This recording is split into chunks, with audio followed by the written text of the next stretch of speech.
la radio de todos.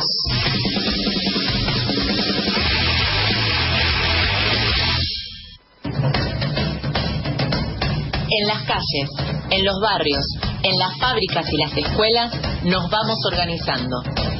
Ahora también Opinión Socialista en la radio.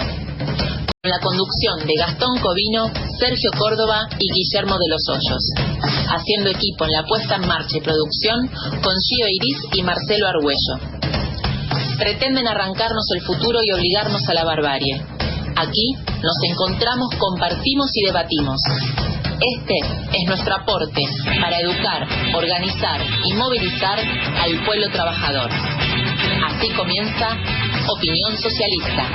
Arriba los pobres del mundo, de pie los esclavos sin pan, y gritemos todos unidos, ¡viva la Internacional!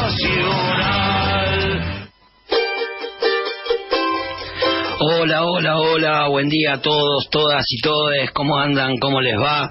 Gracias por sintonizar una vez más la AM740 Radio Rebelde para compartir, como todos los sábados de 9 a 10 de la mañana, un nuevo programa de Opinión Socialista en Radio, el número 37, el 13º de nuestra segunda temporada.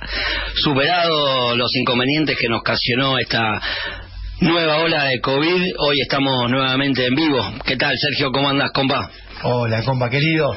Un saludo fuerte a Dayana, nuestra operadora estrella. Un abrazo a nuestro equipazo de producción, a Gio y Marcelo. Y siempre al pie del cañón, ¿no? Y un saludo especial para nuestro compa Guillermo, co-conductor del programa, que sigue en la pelea para dotar de una conducción clasista al sindicato docente de Santa Fe, ANSAFE. Bueno, buenísimo, le mandamos un beso a Guille y bueno, a todas las compas y los compas que nombraste, che. Y antes de que nos anticipe de qué vamos a estar hablando hoy y a quién vamos a tener como invitado, le informamos a toda nuestra audiencia que ya está en las calles la nueva prensa de Opinión Socialista, la número 95, la que pueden obtener solicitándoselas a nuestros compañeros o entrando a nuestra página de Facebook, que la verdad la estuve leyendo, está buenísima, vi una nota tuya, Sergio, así que bueno, la tengo acá en la mano, lástima que no con estamos un formatito filmando. Más de revista, sí, está espectacular buenísimo. ahora. La verdad que está piola, sí, está linda. Y la etapa es preparar la resistencia para romper con el FMI organizando la huelga general, así que un plan de emergencia económico, así que la verdad que está buenísima, vale la pena, y si quieren leerla antes de poder contactar a nuestros compañeros, les recuerdo, la pueden ver en nuestra página de Facebook, Opinión Socialista, o en las redes, nos buscan ahí y la van a encontrar. Bárbaro, che. No queríamos dejar de mencionar en este programa la situación de Facundo Molares. Desde Opinión Socialista repudiamos y nos oponemos a la extradición de Facundo Molares, solicitada por el gobierno derechista colombiano y autorizada por la justicia burguesa de nuestro país el pasado 4 de mayo. Exigimos al gobierno argentino la inmediata libertad de Facundo, basta de persecución política a los que luchan. Hoy también dedicamos nuestro programa a un tema bastante piola, ¿no? La Revolución de Mayo. Se viene el aniversario. Así que inscripta, digamos, en el ascenso de la burguesía mundial y en los procesos de independencia de toda América. Por eso nos visita nuestro compañero Alfredo Cáceres, a quien presentaremos con más detalle dentro de un ratito. Buenísimo. Y bueno, y antes de ir al editorial, les recuerdo que si quieren comunicarse con nosotros y dejarnos un mensaje, pueden hacerlo a través del 11 68 73 27 37 o al 11 26 90 84 96 y también por nuestra página de Facebook Opinión Socialista de Argentina. Ahora sí compartimos con todos ustedes el editorial del día de la fecha. Dayana, cuando vos digas, vamos.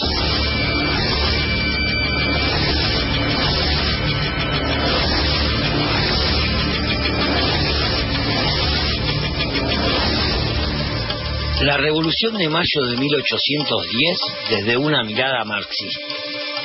La Revolución de Mayo es un acontecimiento que se inscribe en una realidad mundial caracterizada por el ascenso del capitalismo. Un tiempo en que la burguesía metropolitana se abría paso por medio de revoluciones, consiguiendo el poder del Estado mediante la movilización de fuerzas sociales como el campesinado, la pequeña burguesía y el pueblo pobre contra el feudalismo y la monarquía. El Imperio Español, que había conquistado los territorios americanos cometiendo un genocidio contra las naciones indígenas en los siglos previos, beneficiándose con la obtención de enormes riquezas, intentaba acomodarse a las transformaciones que se iban imponiendo con la industria, el libre mercado y la apropiación de riquezas desplegadas por la clase capitalista de Gran Bretaña y otros países. Desarrollo industrial que también se hizo sobre el genocidio americano.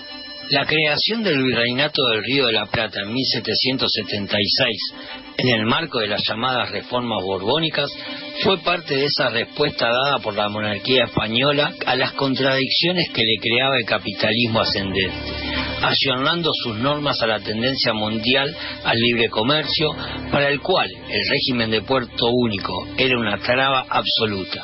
Así es como Buenos Aires adquiere un lugar tan importante. El siglo XIX comenzó bajo un intenso choque entre las dos naciones que luchaban por el predominio mundial en ese momento, Francia y Gran Bretaña. En la primera, la burguesía había terminado con la nobleza feudal y la monarquía con una revolución que se radicalizó a un grado tal que eliminó de la faz de la tierra a señores feudales, a la iglesia y a la familia real que los representaba. Ese proceso dejó una profunda huella en todo el mundo.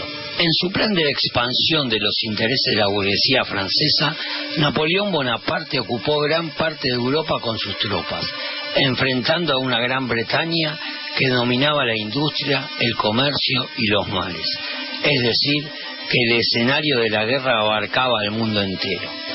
Así fue que, en 1806, tropas inglesas invadían territorios remotos de aliados de Francia, una de ellas Buenos Aires, colonia de España, y puerto de importancia para el envío de oro, plata y otras riquezas hacia la metrópoli. La defensa del territorio y la expulsión de los ingleses implicó atravesar una experiencia política, social y militar de tal importancia para los acontecimientos que, 4 años después, culminarían en la Revolución de Mayo y en el proceso de independencia de los países americanos. Pero la Revolución de Mayo no se produjo solo en Buenos Aires. Los representantes de la corona española y sus intereses parasitarios sobre las clases productoras de las ex colonias eran repudiados y odiados por grandes sectores de la sociedad, tanto en Venezuela como en Perú, Chile o México. Del poder del virrey se pasó a una junta de gobierno, integrada por representantes que no eran agentes del viejo régimen, sino de lo nuevo, que eran las clases capitalistas en conformación, al calor de un contexto mundial, regional y nacional de ascenso del capitalismo. Aún con todas sus limitaciones, las burguesías latinoamericanas debieron desarrollar una guerra de independencia, que culminó con el triunfo de las naciones que estaban naciendo. Hoy, cuando la gran burguesía está atada de pies y manos al imperialismo norteamericano, europeo o chino, es cuando la clase trabajadora y los pueblos de América Latina deben rescatar aquel ejemplo para llevar adelante una revolución social y política que empieza por la segunda independencia, la ruptura con el FMI y la recuperación de la soberanía, tareas que los representantes políticos de la burguesía no pueden realizar. Los grandes levantamientos sociales que recorrieron los países de América Latina en los últimos años hablan de la necesidad de las masas trabajadoras de terminar con tantos padecimientos y construir una salida revolucionaria como exige este momento histórico para evitar la caída en la barbarie capitalista. Los nuevos virreyes del FMI no podrán acometer esta tarea. Tendremos que ser las masas trabajadoras y los pueblos del continente.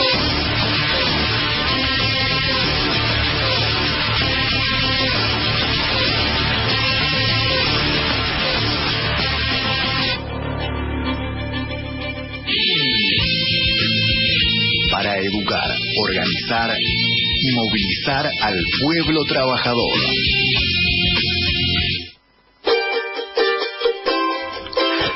11 minutos pasaron desde las 9 de la mañana y en el próximo bloque, junto a nuestro invitado, a quien ya vemos que ya entró al link, vamos a estar charlando sobre el tema central del programa de hoy, la Revolución de Mayo de 1810, desde una mirada marxista. ¿Hacemos una tanda musical ahora, Sergio? ¿Cómo no? Vamos a traer del disco, un disco que lo tenemos en el corazón, lo de nuestra generación, Un bayón para el ojo idiota, del 88, el tema Vencedores Vencidos, sugerente título, ¿no? Para un temazo con múltiples lecturas posibles.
Comunicate con el WhatsApp de Opinión Socialista al 11 68 73 27 37, 11 68 73 27 37.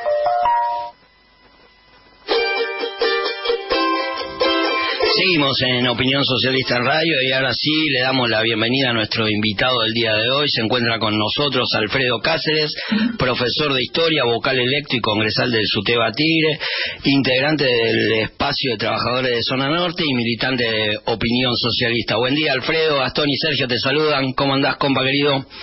Buen día, compañeros. ¿Cómo están? Un gusto estar con ustedes. ¿Cómo andan? Bien, con un poquito de frío, pero bien. Gracias, Pancu, por sumarte a Opinión Socialista en radio. Bueno, y el miércoles que viene se van a cumplir 212 años de la Revolución de Mayo, y en el programa de hoy queremos hablar de esa revolución desde una mirada marxista, como ya lo hemos planteado al inicio del programa, ¿no? Y qué mejor para eso que aprovechar que sos profesor de historia y además militante socialista y revolucionario. Y recién en el editorial hablábamos del contexto mundial en el que se produjo la Revolución de Mayo de 1810, y en ese sentido te pregunto, ¿cuáles fueron los sujetos que protagonizaron la Revolución de Mayo y cuáles eran sus intereses, ¿no?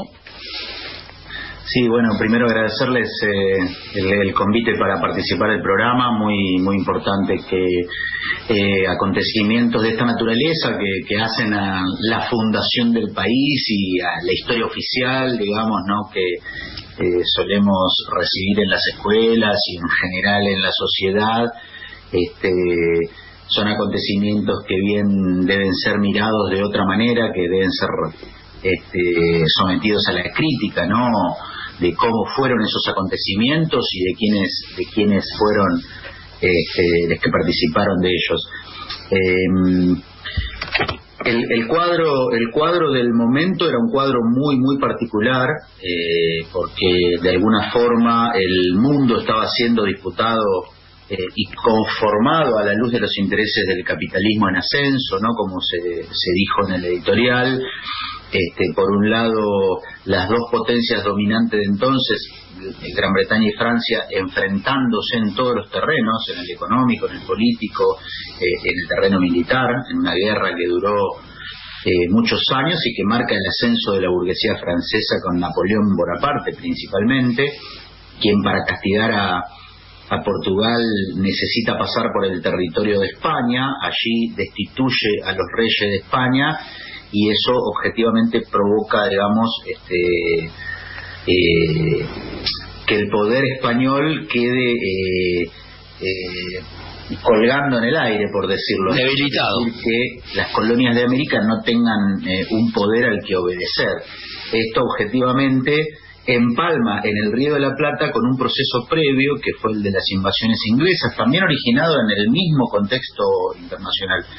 En esas invasiones inglesas se empiezan a ver los sujetos sociales de la Revolución de Mayo, los hacendados que organizan milicias, los comerciantes que promueven la organización, que aportan dinero, que empiezan a ver la necesidad de defender su territorio, que a la vez no era un interés meramente patriótico, sino un interés material, digamos, porque de alguna forma el control del territorio por los ingleses durante ese pequeño periodo de algunos meses, de 1806, va a generar la conciencia de parte de esos sectores no solamente de sus intereses, sino también de su fuerza, porque ahí se organizan las primeras milicias, reúnen a varios miles de hombres, de combatientes, esa experiencia de chocar contra los ingleses, que en la época eran un ejército de primer orden, también de alguna forma ayudó a crear,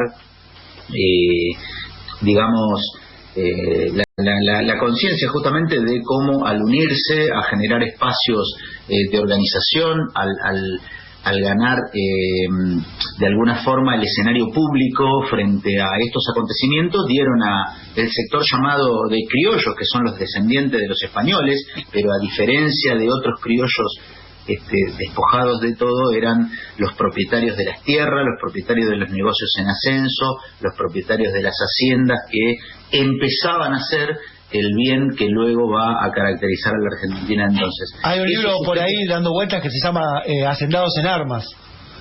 Claro, tal cual. Se forman distintas expresiones, algunas más pequeñas, otras más grandes, pero muy interesante lo que se da en esa conformación, y esos sujetos sociales que hasta entonces estaban bajo el mando español empiezan a rebelarse, empiezan también a empalmar con una larga acumulación de hechos, digamos, de opresión, de dominio por parte de los españoles, que eran una casta parasitaria por encima de los pueblos y naciones de América del Sur y de América Española de conjunto, ¿no? Donde el oro y la plata drenaban hacia la metrópoli y el pueblo americano, digamos, producía, trabajaba, generaba esa riqueza y de conjunto no se beneficiaba de ella como podía hacerlo si se liberaba. Entonces eso empalma con un momento revolucionario también en el mundo, donde se producen varias revoluciones burguesas en los años previos, ¿no? Y esta, sobre todo la Revolución Francesa, pero también la de otros países, van a ser la escuela donde esas clases que van a ganar la calle, el escenario público, que van a chocar contra los ingleses y que al poco tiempo esas mismas milicias son las que se presentan ante el virrey Cisneros y le dicen no más, así no claro. Ustedes no pueden seguir, vamos a cambiar el gobierno. Bueno, todo lo que deriva en el nacimiento de la Junta y en el poder de ese sector de clase en ascenso que van a ser los hacendados, los comerciantes, claro. Los productores del interior, expresado luego en el Cabildo Abierto, en la Junta Grande y en los distintos gobiernos que dieron origen a partir de la Revolución de Mayo. Alfredo, en relación a esto último que vos decís, ¿qué cambios políticos se produjeron a partir de la Revolución de Mayo? Digamos, ¿se impuso algún modelo democrático? ¿El Estado? ¿Quién lo manejaba? Bueno, se produce un cambio importante en la estructura en cuanto a que piensen ustedes que el gobierno de entonces era a través de un virrey enviado personal del rey de España, ¿no? Que utilizaba la cabecera del Río de la Plata para succionar las riquezas desde el Alto Perú hacia abajo, saliendo todo eso por la cuenca por el puerto de Buenos Aires. Eso también generó ahí una clase comercial muy rica y muy importante para esta región. Comparando el ejercicio social y político desarrollado en la Revolución de Mayo, sí hay una ampliación claramente democrática o más democrática que el gobierno de un virrey, del regency y de las instituciones creadas por el sistema colonial. Se rompe ese sistema y pasan a surgir gobiernos revolucionarios que con todos sus déficits no dejan de expresar a los nuevos sujetos todavía en ciernes y todavía con una cultura política que no es la actual, digamos, donde fíjense que la palabra democracia justamente no aparece todavía en ese tiempo, digamos, como una de las centrales, aunque sí la libertad, aunque sí la igualdad, que eran las banderas más propias de la época, digamos, también levantadas por la burguesía revolucionaria de Europa y de Francia en particular, y consagrada, ¿no es cierto?, en esa gran revolución. De alguna forma, los sujetos de la época se miran en ese espejo distorsionado, ¿no?, porque en América la cultura política, la evolución del Río de la Plata todavía era muy, digamos, muy incipiente, no aún desarrollada, pero sí, por ejemplo, se considera que French y Beruti, sobre todo French, era un activista político que movilizaba sectores populares alrededor de determinadas jefaturas políticas de la época y que impulsaban el proceso revolucionario para sacar a los españoles. Luego, por supuesto, no se impone French. French juega un papel muy importante.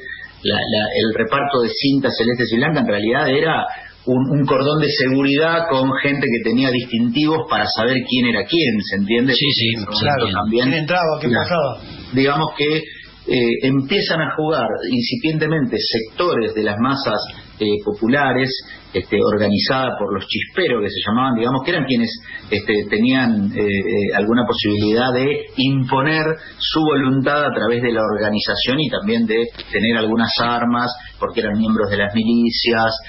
También se asentaban en sectores sociales como los orilleros y por supuesto era una conformación la de esta sociedad donde había todavía una gran cantidad de esclavos.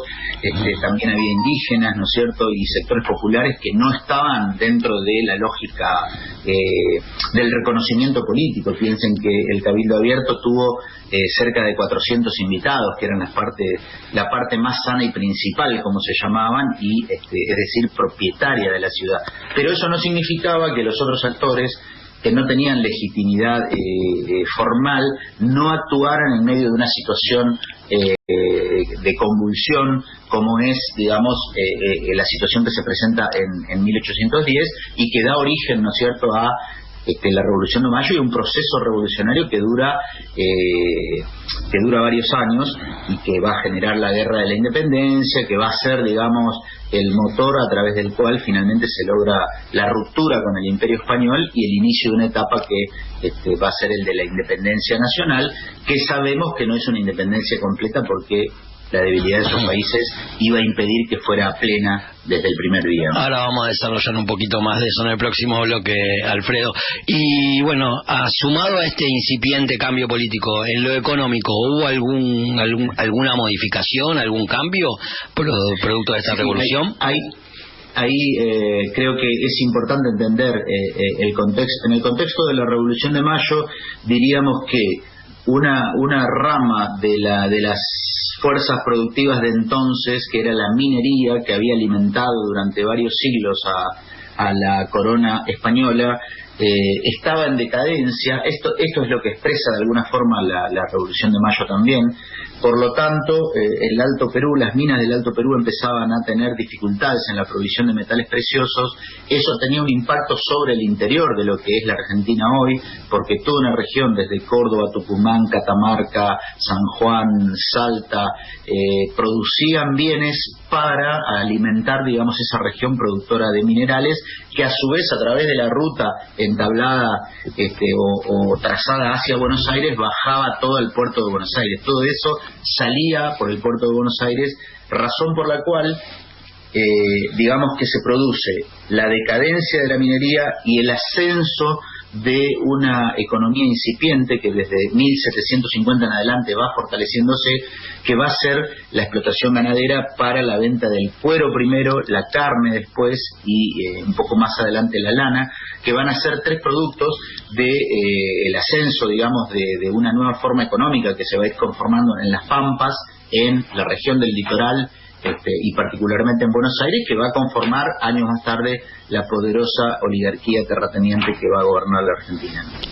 Vos hace un rato hablabas, de alguna manera introducías el tema de la participación de las masas, no tanto de las masas, sino de qué forma fue la intervención de Frege, de Beruti.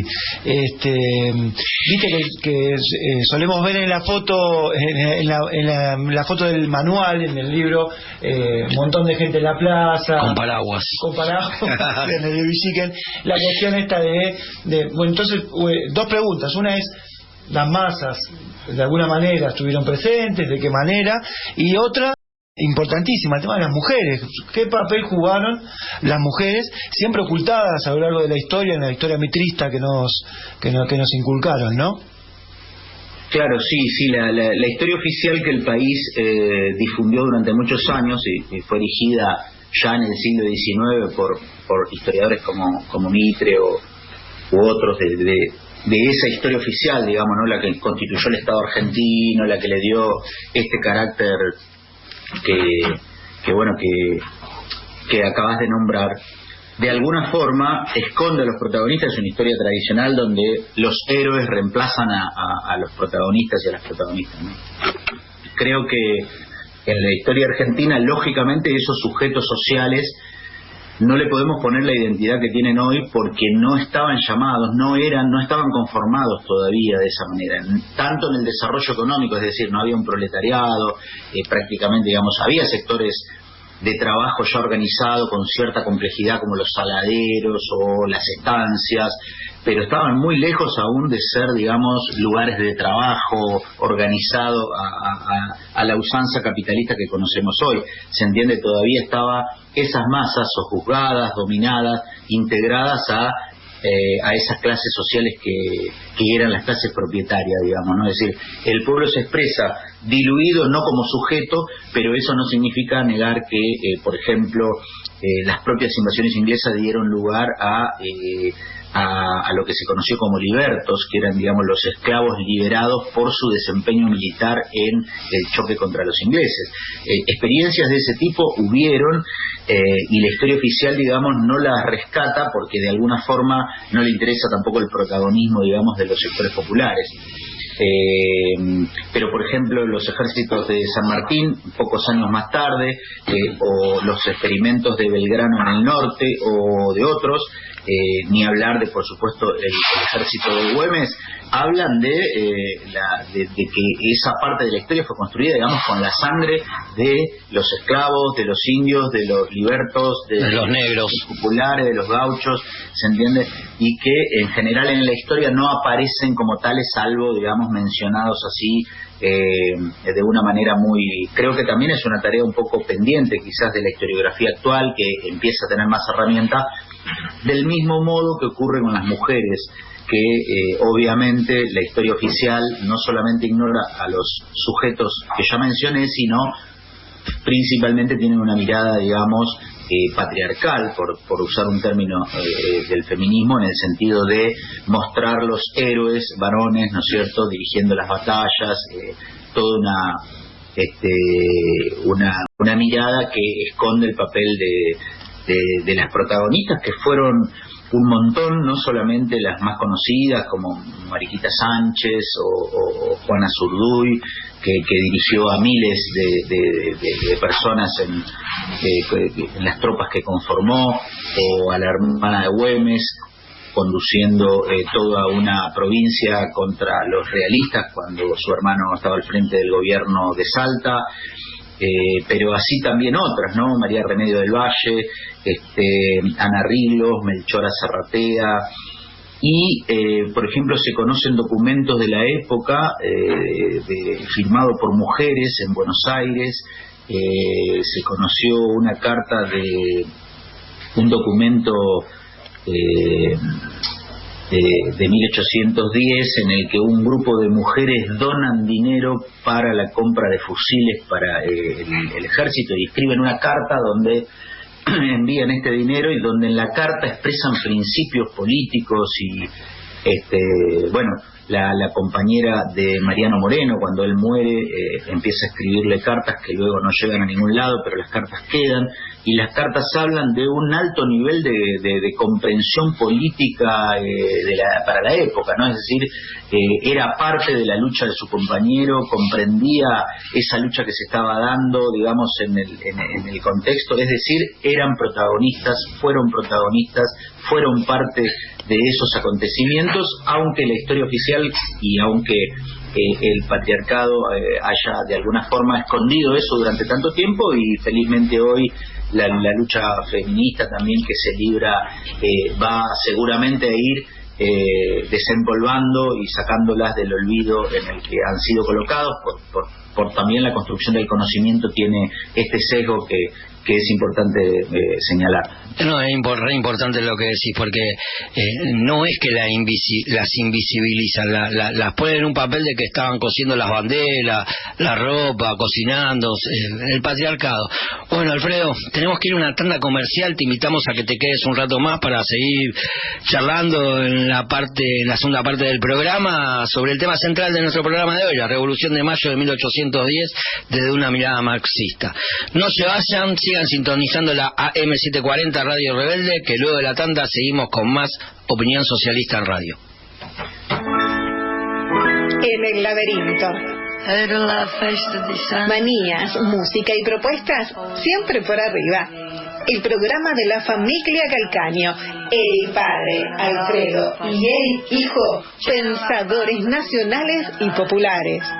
En el laberinto, con la coordinación de Néstor Picone, produce Federico García Olaya. Ordena al aire Elisabetta Machado, de lunes a viernes a las 11 horas. Los Calcaño juntos en el laberinto.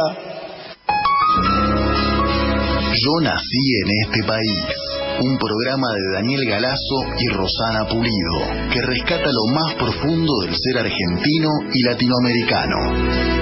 Todos los martes a las 5 de la tarde. Yo nací en este país. Desde niño aprendí que patria es memoria y sueño bajo la piel. Los miércoles a las 9 de la noche te ofrecemos un PBI. Un programa bastante interesante. con la conducción de Facu Cataldi, un magazine periodístico que te contará los temas de la agenda política mediática de un modo descontracturado, fresco y divertido. Un PBI, para que todos podamos entender qué está pasando en este mundo tan loco. Un programa bastante interesante. Miércoles de 21 a 23. Volvé a escuchar las entrevistas de La Rebelde en nuestro nuevo canal de YouTube. ¿Cómo? Búscanos en YouTube como Radio Rebelde AM740. Te suscribís y ayudas a que La Rebelde siga creciendo. Radio Rebelde AM740, ahora en YouTube.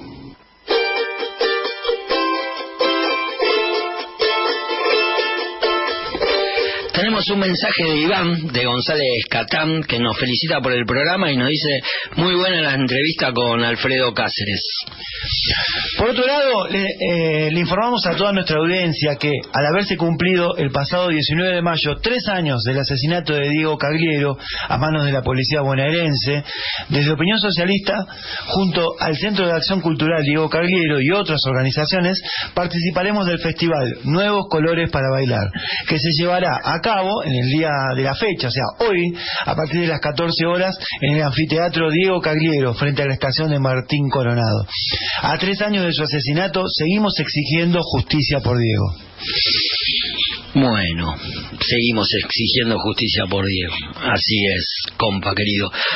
9:37 de la mañana, continuamos charlando con Alfredo Cáceres, profesor de Historia, vocal electo y congresal de SUTEBA Tigre y militante de Opinión Socialista.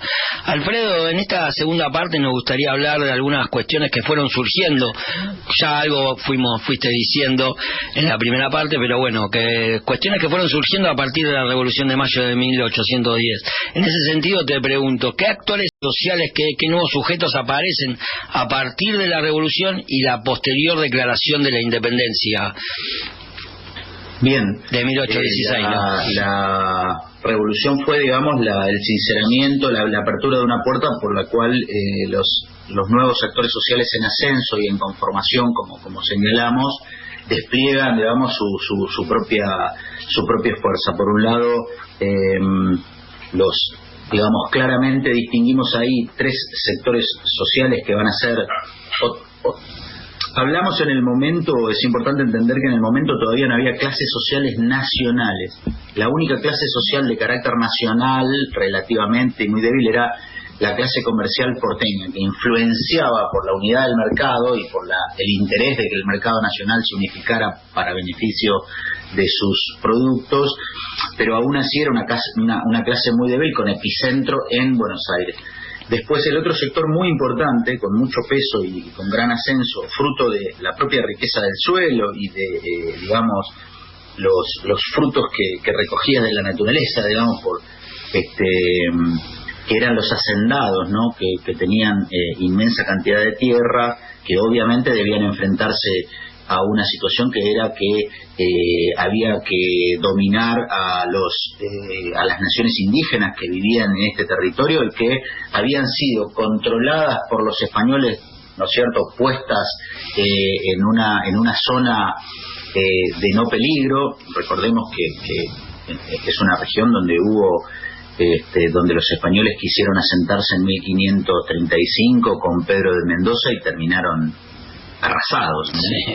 Es decir, aquí había naciones indígenas que no se dejaron domesticar fácilmente, a diferencia de otras regiones de América Latina donde los españoles pudieron, digamos, avanzar de otra forma o incorporar a las naciones indígenas al esquema de dominación que tenían pensado. Entonces, los hacendados, que eran, digamos, los propietarios de esa riqueza en ascenso, el cuero era la principal riqueza que se exportaba o que empezaba a exportarse para la industria inglesa, también la carne para alimentar a los esclavos en el sur de Estados Unidos, en el Caribe, en Brasil, por ejemplo, el tasajo, ¿no?, la carne salada, eran productos que iban empezando a darle el carácter a este sector social en ascenso, que era el de la ganadería.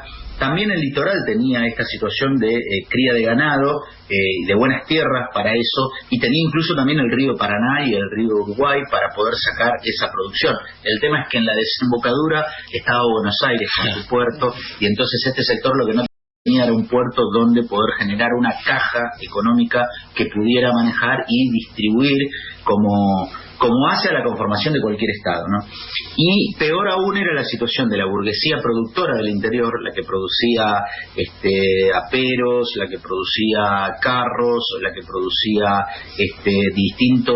distintas mercancías en un mercado muy limitado para el Alto Perú, y que con la incorporación de las mercancías inglesas a través del puerto de Buenos Aires va a sufrir enormemente esta apertura. De hecho, con la invasión de 1806, la invasión inglesa de 1806, la única medida que queda en pie y que toman los ingleses es el libre comercio. O sea, los ingleses toman la ciudad de Buenos Aires, toman algunas medidas, obviamente, para dominar el lugar, pero la medida más importante que toman es el libre comercio, es liberar el comercio desde el puerto de Buenos Aires. Entonces, colocan allí un elemento que va a generar en las clases dominantes de la Argentina un factor de enfrentamiento político y militar que va a explicar gran parte de la desorganización nacional y la falta de hegemonía de algunos de los sectores, tanto de los hacendados de Buenos Aires, los comerciantes del puerto o los productores del interior. Ninguno lograba imponerse, pero estos son, digamos, los sujetos que van a tener que hacer frente a una situación nueva y que van a tener que incluso desarrollar la guerra, ¿no? Desarrollar la guerra de la independencia, que fue un enorme sacrificio del país y que además no encontró unido a los núcleos dirigentes, sino al contrario,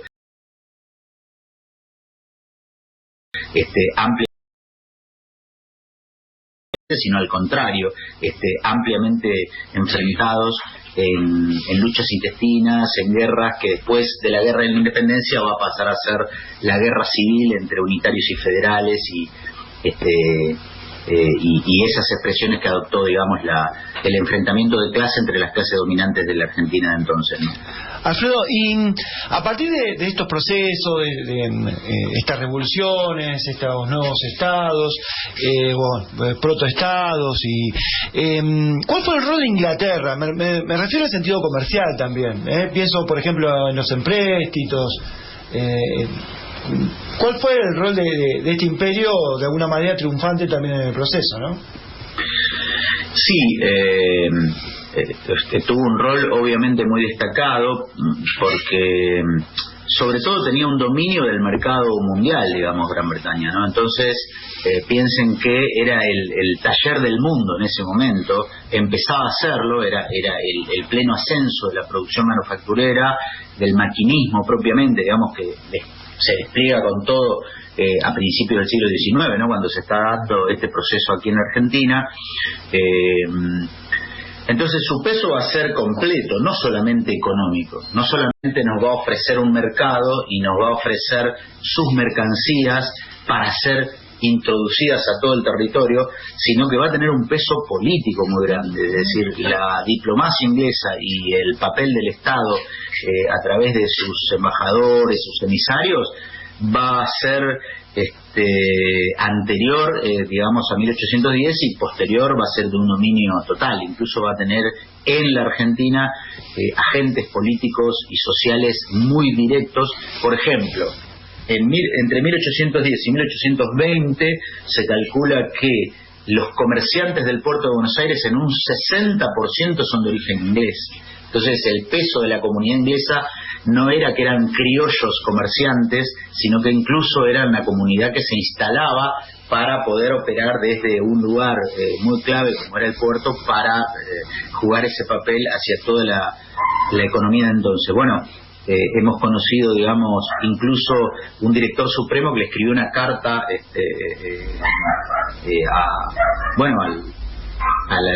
a Inglaterra, digamos, pidiendo ser un territorio en el que fuéramos un protectorado inglés prácticamente, ¿no? Es decir, que también, y piensen ustedes que Gran Bretaña y Francia eran como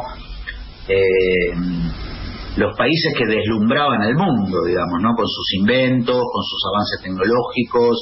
Era previo todavía a el triunfo pleno del ascenso del capitalismo, es decir, todavía la burguesía tenía que dar algunas batallas para terminar de derrotar al feudalismo, a la monarquía y quedarse con ese predominio absoluto del mundo que desarrolla Marx en el siglo, digamos, en la década de 1840, con el manifiesto comunista y demás, ¿no? Que ilustra muy bien cómo la burguesía inglesa en particular, que a su vez, digamos, hunde sus raíces en la colonización de América. O sea, nosotros hablamos aquí del imperio español en América, pero también bien valdría hablar del imperio británico en América, que fue tremendo, ¿no es cierto? Es decir, también fue un plan de genocidio absoluto sobre los indígenas, de apropiación de su territorio, de apropiación de sus riquezas, y a partir de ahí, digamos, según el propio estudio enorme que hace Carlos Marx sobre el ascenso del capitalismo, digamos, el descubrimiento, la conquista, la colonización fueron elementos centrales en la acumulación primitiva capitalista, ¿no? Así es. Y bueno, y ahí Inglaterra también financiando y endeudando al incipiente Estado con la conquista del desierto, y también haciendo, si se me permite la expresión, pelota a un Estado que, como el paraguayo, que producía cosas, ¿no? Con la guerra de la Triple Alianza. Ese también es el rol de Inglaterra, ¿no? Financiar guerras, masacres, genocidios. Pero bueno, ¿y cuál fue el rol de nuestro país, de este incipiente Estado que estamos hablando desde entonces en el mercado mundial? Bueno, en ese momento todavía muy modesto, muy incipiente, pero en un mercado que se estaba conformando, lógicamente va a tener, digamos, un papel en el sentido de sumarse, abrirse paso, aportar a ese mercado mundial en conformación, sus materias primas, y la inserción de sus clases sociales y de este estado, digamos, naciente, ¿se entiende? O sea, la clase terrateniente porteña, que tenía un puerto muy cerca para exportar los cueros y las carnes, va a generar un bloque de poder con la clase comercial, de alguna forma, que es la que se va a imponer, digamos, ¿no? Se va a imponer relativamente, justamente a partir de 1820.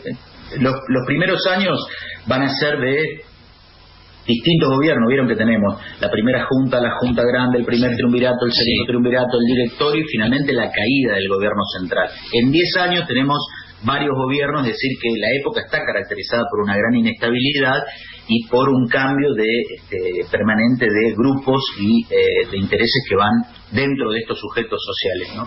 La Junta Grande, por ejemplo, incorpora a los diputados del interior, allí juega un papel importante la burguesía cordobesa a través de sus representantes, también imponen cierto conservadurismo para que la revolución no se radicalice, pero bueno, viene el triunvirato, que de alguna manera es digamos, el poder va a ir cambiando de manos, de núcleos de acción de ese entonces.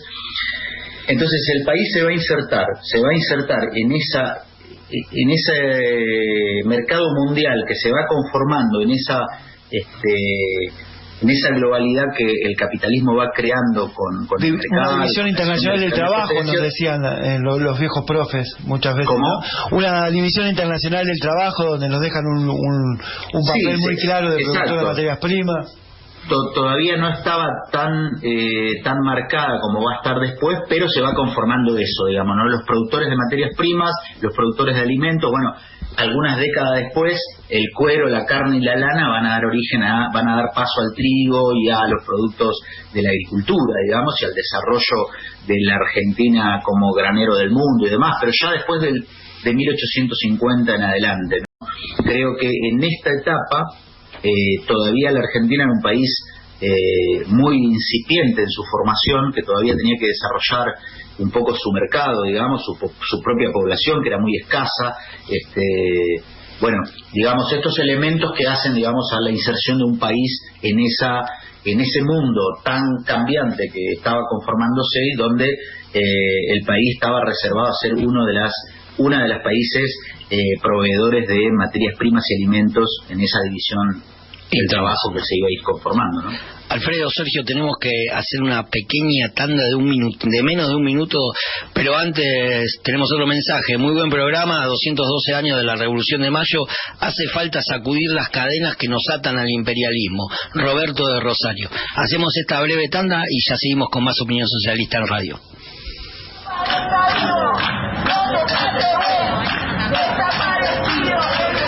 ¿Dónde está tu vuelta? ¿Dónde está tu vuelta?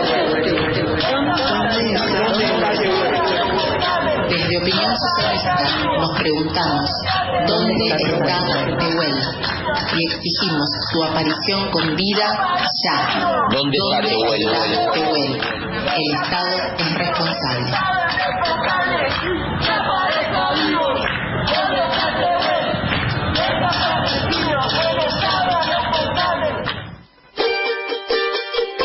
Muy bien, seguimos entonces en Opinión Socialista en Radio. Pancu, teniendo en cuenta todo lo que venís señalando, ¿nos podés mencionar algunas de las luchas que protagonizaron las masas para enfrentar a este sistema opresor impuesto a partir de la Revolución de Mayo? Sí, en realidad la principal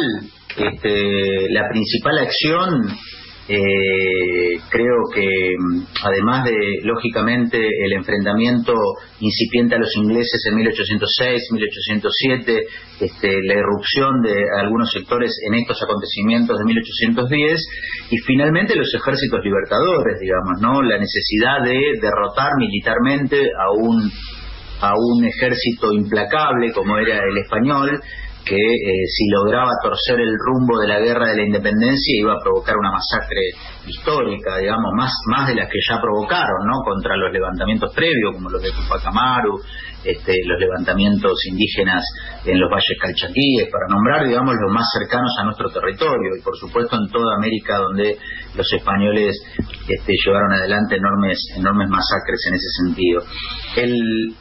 El clima europeo iba cambiando tanto que en 1808 Napoleón invade España. Esto provoca una revolución democrática en España contra la invasión napoleónica. Esta es la revolución que de alguna manera rebota en América, pero como país dominante, digamos, España era nuestro país dominante, por lo tanto, digamos, acá desató otra dinámica que fue contra España, no contra Francia, porque además a nosotros Francia no nos invadió. ¿Se entiende esta contradicción? En 1810, la Junta Central de Sevilla cae como poder de los españoles y Napoleón se apodera del territorio. Napoleón luego es vapuleado por toda la guerra que continúa en Europa.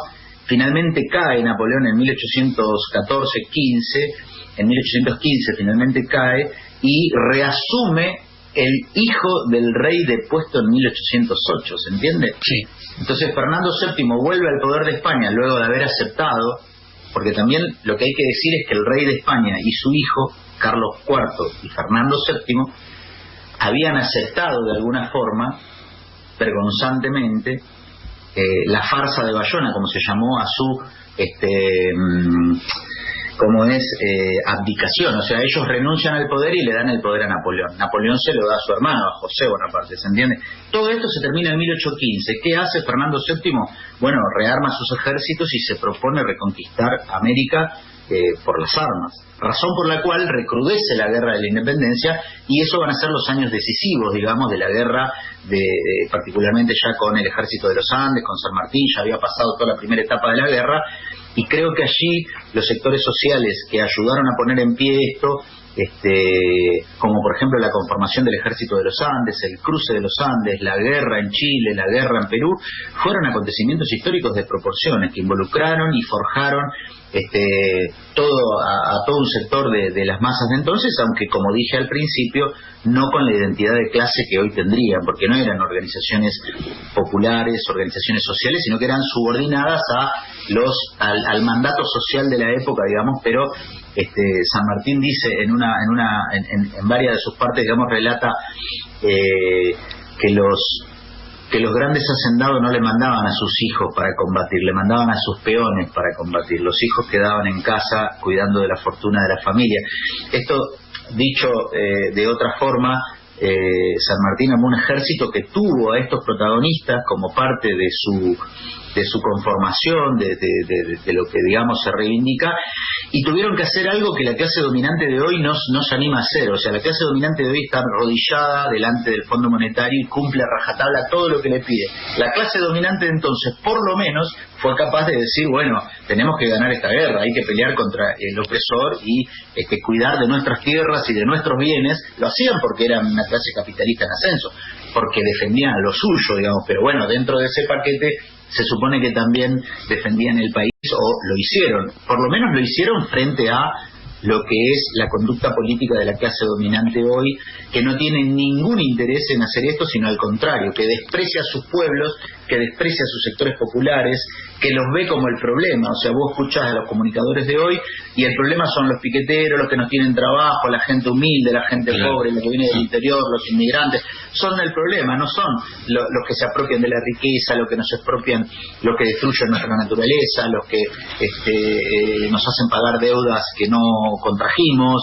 ¿Se entiende? O sea, sí, eso es lo que quiero señalar, como que esa clase asumió, al menos con las limitaciones que tienen las clases dominantes, ¿entiende? Que están siempre protegiendo su interés antes que el interés colectivo. La única clase que puede defender el interés colectivo es la clase que trabaja, es la clase que se organiza con otro propósito que no sea acumular riqueza, y que de alguna manera es la que crea justamente con su trabajo la riqueza social, ¿no? Que es la clase laburante. Alfredo, nos quedan 3 minutos de programa y bueno, con todo esto que decís, está planteado que hoy más que nunca hay una necesidad de la revolución obrera y socialista por la cual luchamos, ¿no? ¿Cuál es la tarea que debe llevar adelante la clase obrera para terminar con este sistema explotador? Bueno, creo que la clase obrera y los pueblos de América Latina han llevado adelante estos intentos varias veces y han sufrido masacres por intentar llevarlo adelante también, ¿no? Con revoluciones, con levantamientos.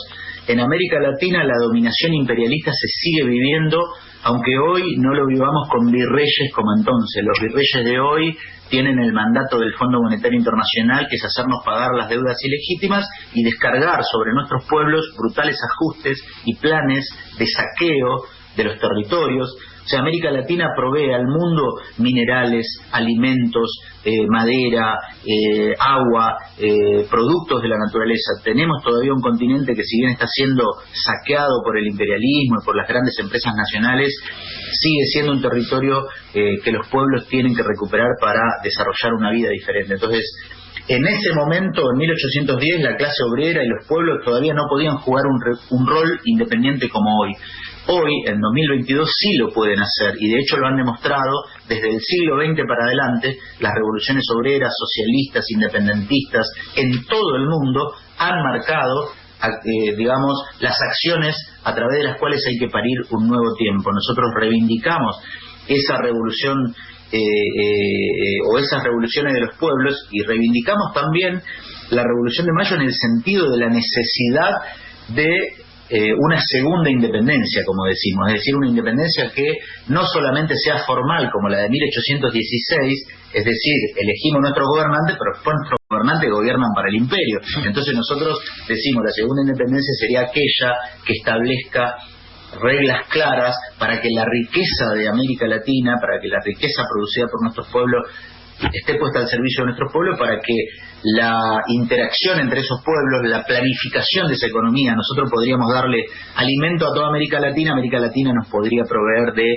todo lo que producen los países como Bolivia, como Chile, como Perú, bueno, por supuesto los demás países, ¿no? Es decir que no estamos obligados a vivir esta dominación, este expolio permanente, este saqueo permanente de nuestros continentes, y creo que al homenajear una revolución que fue una revolución burguesa, digamos, una revolución nacional, que nos deja grandes enseñanzas para que en el presente las clases que necesitamos liberarnos del yugo imperialista lo podamos hacer tomando ese ejemplo a la luz del presente, con las necesidades del presente y en función de un futuro en el que todos tengamos un lugar para vivir, para tener un trabajo, para tener pan en la mesa, para tener educación para nuestros hijos, y un futuro que merezca ser vivido no como este presente de hambre, miseria y desesperación social que vivimos, ¿no? Que nos provee el capitalismo en decadencia. Alfredo, se nos terminó el programa. Ya son las 10 de la mañana, podríamos estar horas charlando, escuchándote, varios programas, pero bueno, te tenemos que despedir, te agradecemos por esta entrevista, por haber compartido con nosotros y toda nuestra audiencia tus testimonios, y toda tu experiencia. Gracias, Alfredo. Muchas gracias a ustedes, un abrazo. Bueno, pasó Alfredo Cáceres por Opinión Socialista en Radio, profesor de Historia, vocal electo y congresal del SUTEBATILE y militante de Opinión Socialista en Radio. De Opinión Socialista. Bueno, Sergio, se nos fue el programa, compa, no podemos decir más nada. No entra más nada, así que nos despedimos, nos reencontramos el sábado que viene. Quédense en Radio Rebelde, que ya llega y arriba quemando el sol. Chau a todos y a todas, hasta el próximo sábado. Hasta el sábado.